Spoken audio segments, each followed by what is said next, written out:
Thank you. I'm very, very honored to have the chance and the opportunity to speak to such an interesting audience today. I'm going to start my presentation just by coincidence, and it's also a song, like Lukas started his.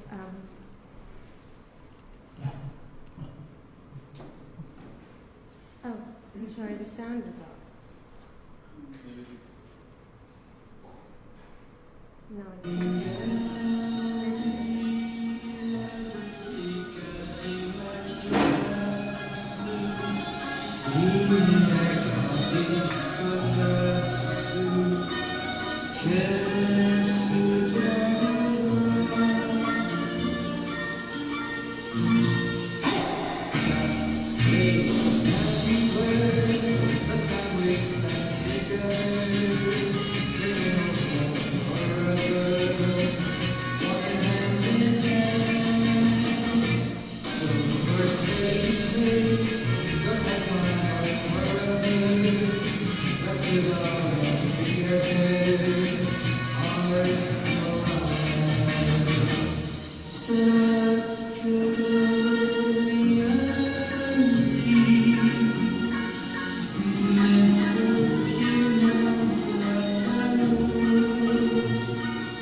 this brilliant for me extract is coming from a film.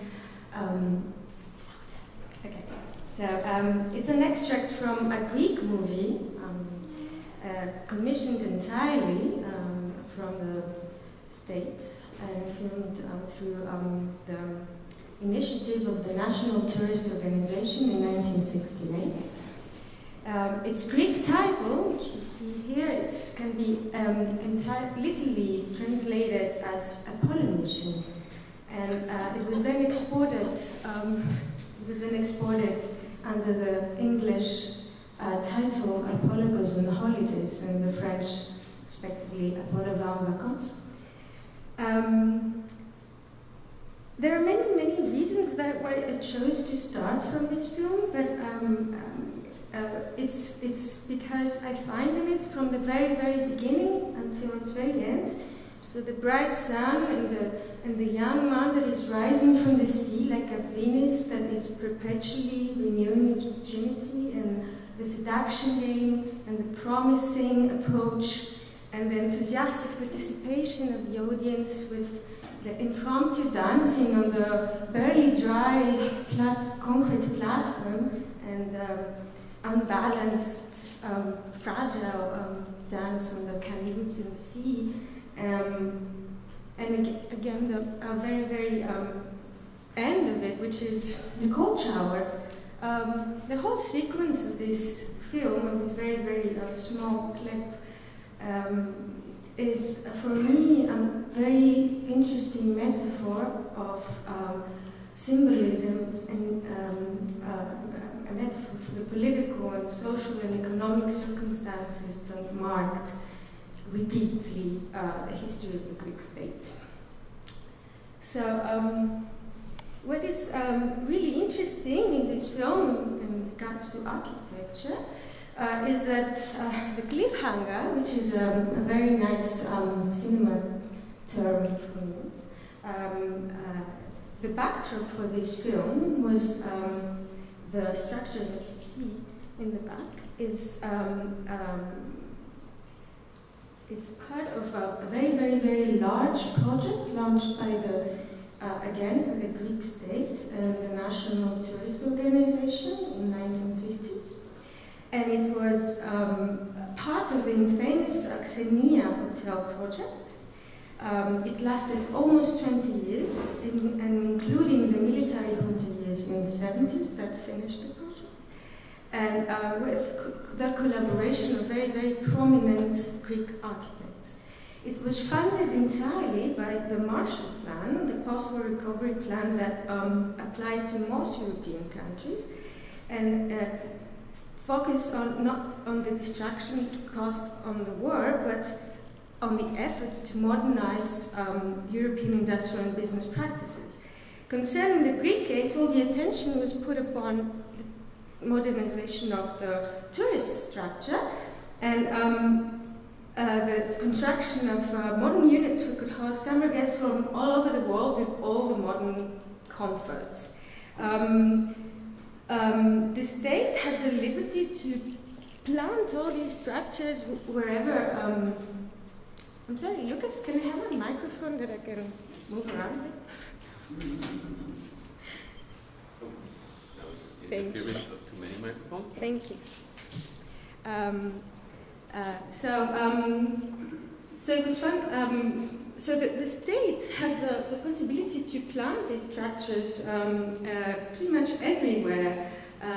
So they chose, of course, really idyllic locations that were close to cultural heritage sites and the sea. And the head of the designing team was one of the most prominent Greek architects, Aris Constantinidis, who developed through his work a very intimate relationship between the building as an act and as a final architecture object and the landscape. Working consistently on the concept of a repetitive principle of construction and its relation to the topography and the memory of the landscape, he created a unique and almost mystical relationship between building and topos, which is the Greek word for space or place or site, to be more precise. So the plan proved to be very effective, and in like 20 years, 60 of these hotels were built all over the country, and they seem to offer these simple and moderate modern rooms, moderate budget but comfortable rooms, and offering relax and restrooms under pilotis and shade from the intense Greek sun, and proximity to all the important sites.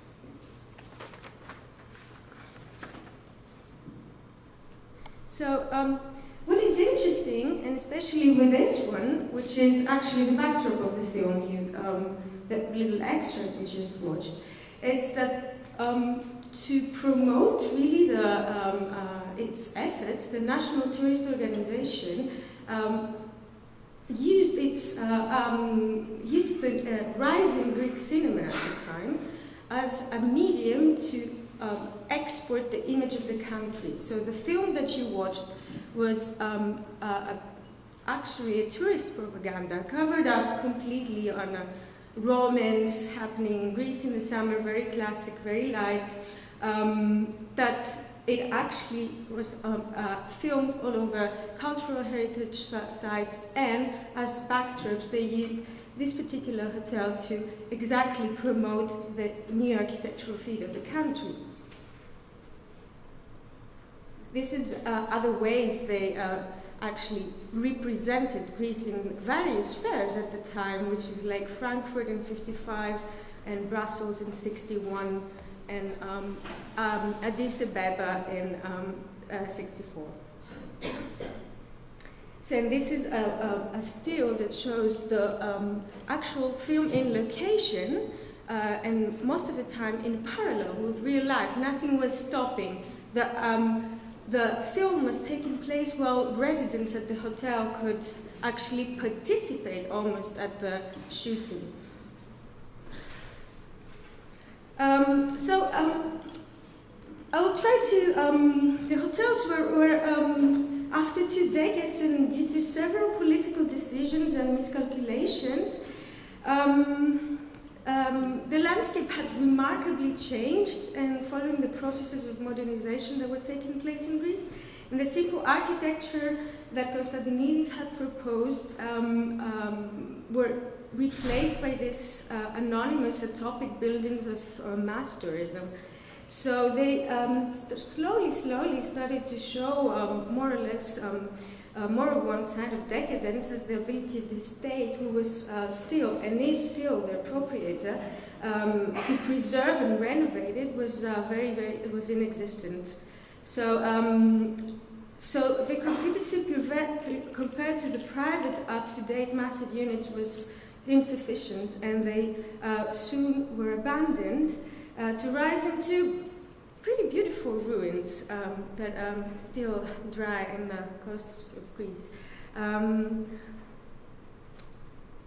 They were vandalized, they were squatted by youth who most probably also fell in love under the moonlit pergolas on summer nights. And these are their situation today. After a little safari I took some summers ago to go and find all these sites. So it has been a long fascination of me, this project, because not only I have memories of it, of staying there as a child, but because of their general context, which is that their creation also meant a huge development in the industry that provided the materials for their construction. At the time, there were companies that were created. For example, this is the advertisement for the concrete provider for all these new projects of the state.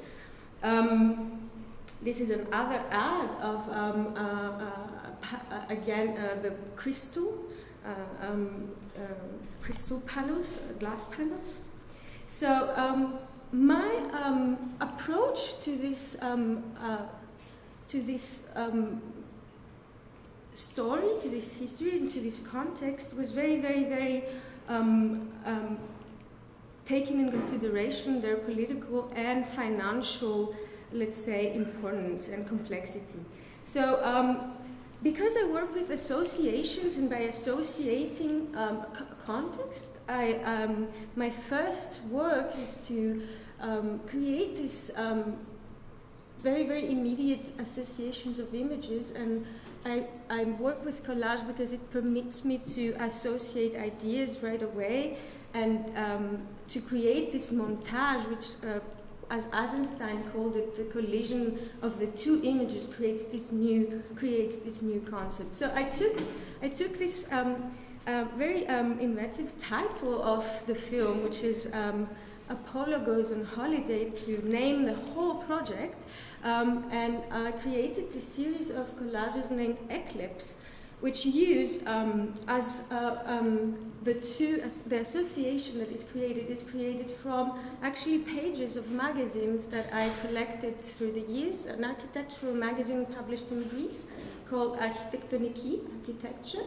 And all the pages are actually advertisements of all these new companies that were created at the time, and that they don't exist anymore.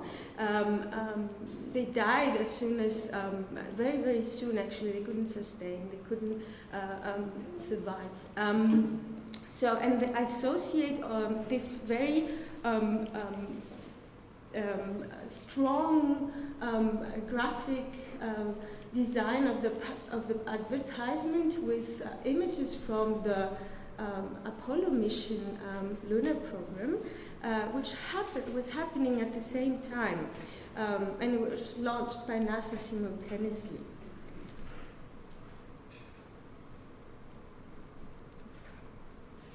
I'm sorry. So, for example, this is this is the advertising for the airline, national airline company that doesn't exist anymore, and it just notes down that flies every day to America, Europe, and Middle East. So part of it was like a work that I did with this association of these two events and two concepts, and then the continuation was the association of the images of the hotels newly built as published in the magazines, again with images that I found from all the Apollo missions. To complete the installation, I worked, all of the works have one title, and they're called Eclipse, and the word in Greek means not only the dying, how do you say the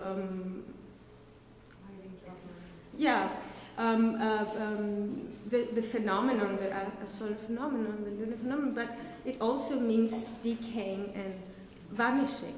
So the works under the title Eclipse are not only the collages, but the set of the panels that I created as almost a set design for a new stage or a postscript that I regard this project to be. They're actually all replicas of the brise-soleil, of the facade of the hotel, of the solar panels on the facade, the concrete brise-soleil on the facade of the hotel. So I replicated them and I put them in the installation on the exhibition space as a sort of like new as a comment more to what I felt that was pretty much an artificial eclipse, and a comment on what the sun had become a kind of a marketing tool, and how this object became a prop for the creation of the thought and the provocation of restaging the spectator and make him think of all the concept around the project and the history of. So this is these are some images of the installation, and that was done in the Palais de Tokyo in Paris. And from that, I want to pass by to a second project that is completely different, just because it's not in an institutional space anymore, but it's in the urban space, and it's in Athens. I participated recently at this very, very interesting biannual festival, which is called Remap, and it's actually a very interesting initiation, a private one. It's happening during the Biennial of Athens, and the concept of it, the main concept of it, is that we are called to use a certain part of the city, the center of the city, very, very close to the ancient agora, very close to the ancient market, that has been in a state of crisis. And it has been in a state of crisis for many reasons, for prostitution, for drug trafficking, for all the neoclassical buildings are abandoned. There is huge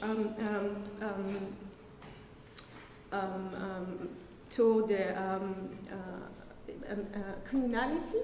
So the platform, the Remap Festival, invites artists to actually invest these rundown spaces and to expose, instead of the conventional gallery space, in the streets or in rundown, abandoned neoclassical houses in the center of Athens and in neighborhoods that are right now completely ghetto and pretty much dangerous areas that I used to go as a child, but now it's very, very hard to actually access. And so I think it's an interesting platform, and there's a lot to be to think. For me as an artist, there's a lot to think of why and what do I put, what do I show in there. As an act by itself, I think it's extremely interesting for the spectator to just walk around the block and around this neighborhood again. I was thinking about the idea of remap, and I was thinking about what is to remap or to relocate or to redesign or to create again this association between two different things. And at that time, by coincidence or not, I was checking on the work of stage magician Jasper Maskelyne, who actually came from a very, very big family of magicians, but he was used by the British Army as a war magician. What he did is pretty incredible.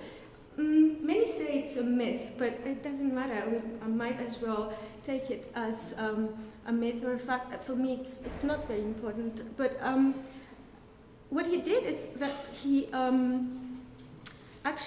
he was invited to the Northern African Theatre of Operation to protect Alexandria during the World War II. So he actually relocated Alexandria by replicating the nightlight pattern of the city.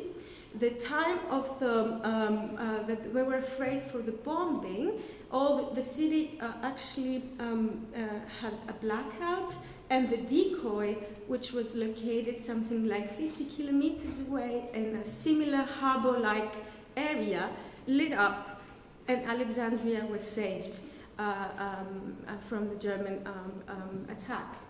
So I actually thought this sort of like large-scale illusion and remapping and representing and the city was a very interesting thing, and it was done in this kind of very manual and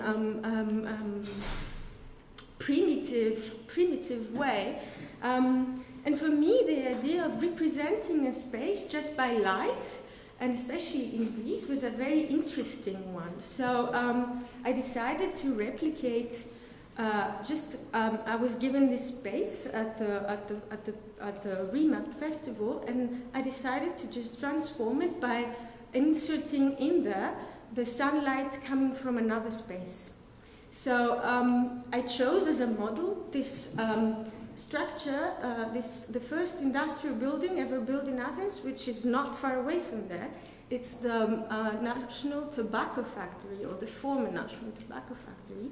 It was built in 1919, and it was, at the time, tobacco was actually the biggest funding source of the Greek economy. And Greek tobacco was exported in Europe and the States. So for me, it was again a very interesting relationship between an economic context and architecture, and the way that light was used in this space. It was, at the time that was started, there was no artificial light. So the building was created with a glass roof that actually permitted it to work like a solar clock, so that the workers could actually work the most as much hours as possible, and it was used very well to, for example, dry tobacco, or to the very, very functional way. These are photos from the building as it is now. It is in ruins, part of it, and all the little tobacco, independent tobacco companies, brands that they were there, slowly left, and they don't exist anymore. And the building in itself has a remarkable history, and a very performative one, as it was transformed during the years into so many things that I have to read them, because so it started as this tobacco factory, and then it became I'm it became the National Statistic Service, it became the Ministry of Public Affairs, it became the Ministry of, I think, constructions and public sector, and then it actually was prisons for during the junta. It was a refugee camp at one point, not in that order, but it became it had all these functions.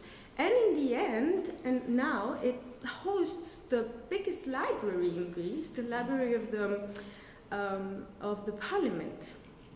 So part of it is used to host the parliament, and in the library of the parliament. And in there, I made all the research, let's say, about the project, as well as I replicated the light coming from the windows for a very particular time of the day. It was very interesting because at the time I found the first technical magazine that ever was published in Greece, and it had all these incredible articles about sun and solar implication in building houses, and how we must take in consideration the sun. And so this is the grid that I created to replicate the whole parcours of this fake sun and to reinstall it at the space. It created just a very subtle light that was changing, and during the day, in the morning, it was coexisting with the actual sun, so it was creating a phenomenon that exists, but it's very rare. It's called sundock, but it actually exists. It's the apparition of two suns in the sky. Well, one that is fighting and one that is very present. Of course, the natural light in Greece is extremely, extremely intense. And by the night, because there was no other light in the space, the fake sun, the fake projection was becoming much more dramatical and much more theatrical. And to me, this whole passage was not only a very kind of like theatrical backstage mechanism that I'm putting forward and I'm using as a staging process, but as well as a little comment on this era that I find that has so many similarities with what we're having now in the 1930s and the Depression. So it was for Greece this passage or not from the pre-industrial to the industrial era, with the light as a symbol, the birth of artificial light as a symbol of this passage, actually. This project was called Decoy, and it actually presented my research like this, under this just simple light projection of this fake sun ray. And I would like to end the presentation just with this image that I kind of explains not only my title but my intentions, which is what I'm trying to do is to create this thought process and to use the art as a mediating process to be able again to think freely under the shadow of a temple.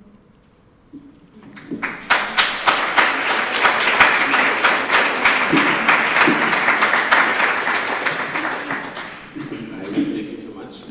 This was delicate and exquisite, the presentation of your work, and I'm a little speechless. I have many questions arising. Again, I'm trying always to make a connection to the one before. We had the gay science with Nietzsche and Lewis' presentation. Now we're coming with Apollon, and I have to just make the connection with the Apollinic and the Dionysic in this connection. Interestingly enough, both of your projects, the first and second one, and the last image, was it even Apollo's temple that we saw at the end? Yes. Yes, so it's one red line that we're running through. So the first one very literally with the Apollo mission, the second one where you're also dealing with the sun that's coming in, and now the last image with the temple itself, where with the confrontation of the Apollinic and the Dionysic, you say in English, where you have one is the god of light and the god of form and order, and the other one is the god of, let's say, of form-breaking creativity or of ecstasy that we're confronted with. But I would like to ask you the first question, actually, against the also the historical. And one little side note in brackets again. It's interesting. You're not an art historian, but an historian artist in a way, which I found very amazing. But the political context of your work, in particular the first one, the Apollo mission, the movie you said was tourist propaganda in 1968. Now, for those who don't know, in Greece we're looking at a highly politicized situation in 1968. Well, maybe some don't know, but right after the Second World War ended, the first Cold War was happening in Greece, and that was from 46 to 49, where communist and anti-communist parties were clashing against each other, and basically it was the first time that British and American troops entered the European, let's say, conflict in this Cold War. And in 1967, just a year before this movie was made, there was a coup d'etat. There was the anti-communists took over the regime, and they stayed until the mid-70s, if I'm correct. So what does this mean if the right-wing anti-communists take over the control, the government in 1967? A year later they make an Apollo mission, the god of order, the god of form, and bring this heuristic aspect into it. So how do you reflect upon this extreme political situation which disappeared? I'm not sure if I understood the question correctly. I'll try to explain why this film in particular was very, very interesting to me. Not only because it reflects the whole mentality of the Greek state to export what it has best, but it shows the special desire, it shows it reflects all the promises that were made, and it reflects all the anticipation. That's why I like the representation of the architecture in that particular film, because it exactly is what I'm searching for in my work, which is matter for me is something between the actual thing and its representation. And this is exactly what I find, not only the political context of this era, very well represented in this short clip. Very, very well represented in this short clip. But I find the political heaviness of the context really uncanny, that the form and order and the happy people just after the coup d'etat, and really is a country torn apart over many years. Questions or statements, comments? Asking questions. Yeah, I want to follow on from this in a way, because I was thinking very much about the sun and the moon side of things, in terms of Apollo and Aphrodite. And as a feminist, I can't help, but comment on the way the woman's used as the metaphor for Greece in some sense. And it seems like it's a kind of blonde outsider who's coming to seduce her. And I wonder if that relates to the rise of kind of American interests. I don't really know how that would work out in the I think it's mirroring a little bit the kind of, again, the political context and how Greece was, this whole project and the whole modernization was entirely funded by the Marshall Plan and the States. And Greece was just the biggest desire for it was to be part of Europe and Europe, which led to the crisis that we are today, actually. Because we never accepted our role and our context as part of the Orient, as part of the Balkans, as a crossroad. And the image of the woman is something that is very related to that as well. I wouldn't insist on it, and in my work I don't talk about it. So I'm more interested in the general representation of things. Of course, there are symbolisms that are made there as well, but I am more focused on the marketing side, let's say, of this image and how it reflects the design and political context. But it also seems, without focusing on the gendering side of it, and to link it to Lewis's earlier presentation and your interest in the thirding that happens in collage, that it's a coming together somehow in your work in that project, maybe in others, I don't know, of geometry and mythology. Yes, somehow. yes, because all the collages were made where the titles are very, very important to my work. Actually, the titles come first. I write these sort of chapters and I try to create this lexicon of forms. So writing is a very important process and I apply it in many ways, and also through script writing that I also for example push into more performative process, sometimes yes, sometimes not if it's necessary. So yeah, the collages in the ones I showed in particular, they're entitled Eclipse, and it's not only the context of it, but it's also the method that is used to put these two concepts together, and these two ideas and these two images together, which is by superimposition, by maskings, by ellipses, by cutting out, etc., etc. And the same procedure was followed as well for the sculpture, which is like entirely, the pieces are all taken off instead of like constructing the panels, for example. So the process, yes, it's very, very coherent to the title or the aim of the piece. Alors, bonjour. Vous avez beaucoup travaillé avec le thème Grèce. Vous ne vous sentez pas bloqué que la Grèce dans tout votre travail? Non, pas du tout. Von die anderen, Entschuldigung. Sie hat viel mit Griechenland gearbeitet. She was working so lot with Greece as inspiration source. Was you blocking yourself in this? I'm sorry, I didn't understand. Did you understand? No. Can you come again with the she? Was you blocking yourself? No, he was okay. If I understood right, he was asking if your work as a Greek artist has been concentrated on Greece, but has No, this not at totally all. been on Greece, or these just examples? I chose particularly these two subjects not only because of their completely different exhibition format, but because they're coherent in the sense that light is treated as a tool, not only as an exhibition tool, but as a conceptual tool that I work to represent space. So I found these two projects extremely related. At the same time, yeah, I'm working in a variety of projects that have more or less a political comment to make, because I go back to the same era most of the time. So I go back to the 30s a lot. So yes, there are political comments to make, not only for Greece and for Europe in general.